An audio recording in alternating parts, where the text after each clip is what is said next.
మాజీ మంత్రివర్యులు బలహీన వర్గాల నాయకులు జోగి రమేష్ గారి ఇంటి మీద జరిగిన దాడి ప్రజాస్వామ్యానికి మాయన మచ్చ.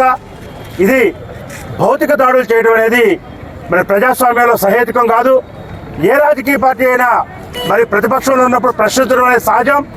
జోగి రమేష్ గారు మీరు ఇచ్చిన వాగ్దానాలని మీరు నిలబెట్టుకోవట్లేదు కాబట్టి ఆయన పదే పదే ప్రశ్నిస్తున్నాడు, ప్రభుత్వాన్ని నిలవరిస్తున్నాడు, ప్రభుత్వాన్ని ఇరకాటంలో పెడుతున్నాడు అనే ఒక ఆలోచనతోని ఈ రోజున మీరు మరి జోగి రమేష్ గారి ఇంటి మీద 1:30 నుంచే మీరు ప్లాన్ చేయడం, అది డీజీపీ గారికి విజయవాడ పోలీస్ కమిషనర్ గారికి కూడా తెలిసే మరి యొక్క దాడి జరుగుతుందని చెప్పి ముందు నుంచే జోగి రమేష్ గారు తిరుపతిలో ఉండి కూడా హెచ్చరిక చేశారు.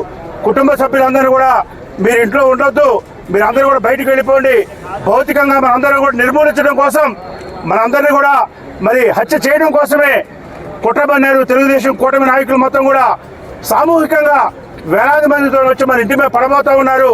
కాబట్టి మీరు ఇంట్లో ఉండొద్దు అని చెప్పి ఆయన హెచ్చరిక చేసి వారి సతీమణి గారిని కానీ వారి అబ్బాయిని కానీ